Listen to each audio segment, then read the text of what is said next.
Bonjour, petite vidéo rapide pour montrer comment on écrit Tala et Jana. Donc encore une fois, on a pris des prénoms avec des lettres pas trop difficiles à écrire. Des prénoms de la classe. Donc Tala. Je suis droitière, j'oriente ma feuille penchée vers la droite. Si je suis gaucher, je l'oriente vers la gauche. Je tiens toujours entre le pouce et le majeur, je viens bloquer le crayon. L'index peut se soulever facilement. Ce n'est pas lui qui presse le crayon ou le feutre. Alors, Tala. Trait debout comme la pluie qui tombe du haut vers le bas. De la gauche vers la droite dans le sens de l'écriture, trait couché. Pour faire le T. A. Une montagne qui monte et qui descend. Un trait horizontal. Trait couché, de la gauche vers la droite.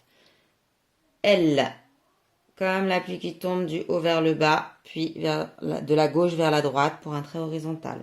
H, pluie qui tombe, trait vertical, trait horizontal et encore trait vertical du haut vers le bas, comme la pluie. Et le A, encore une montagne avec deux traits obliques bien droits. Un qui monte, un qui descend, ou bien un qui descend et encore un qui descend, c'est possible. Et la ceinture du A, un trait horizontal de la gauche vers la droite.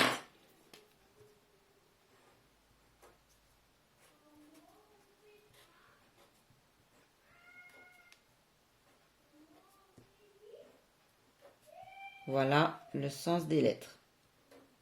Le sens des traits pour écrire les lettres du prénom Tala. Et ensuite, nommer bien évidemment les lettres du prénom T, A, L, H, A. Même chose pour Jana. D. Trait vertical, la pluie qui tombe du haut vers le bas. Je reprends haut, je fais un arc de cercle. C'est un début de rond, mais complètement à l'envers. Le rond tourne dans l'autre sens. J. Je descends comme la pluie qui tombe, mais à la fin, attention, j'arrondis vers la gauche. Au-dessus du J, je viens mettre un petit trait horizontal de la gauche vers la droite.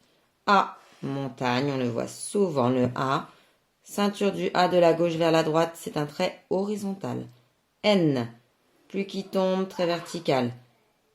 Trait oblique qui descend et un trait droit qui remonte. Ou alors on reprend le trait qui descend. On peut faire donc le N de cette manière. Pluie qui tombe, trait oblique. Et encore pluie qui tombe avec un trait vertical du haut vers le bas. Le sens du trait vertical est principalement du haut vers le bas. Le A, encore une montagne, une petite ceinture de la gauche vers la droite. D,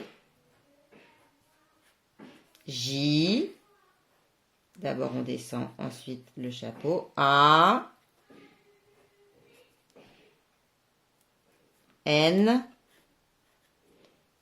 donc plusieurs façons de faire le N, soit on remonte, soit on descend, on relève le crayon et on redescend.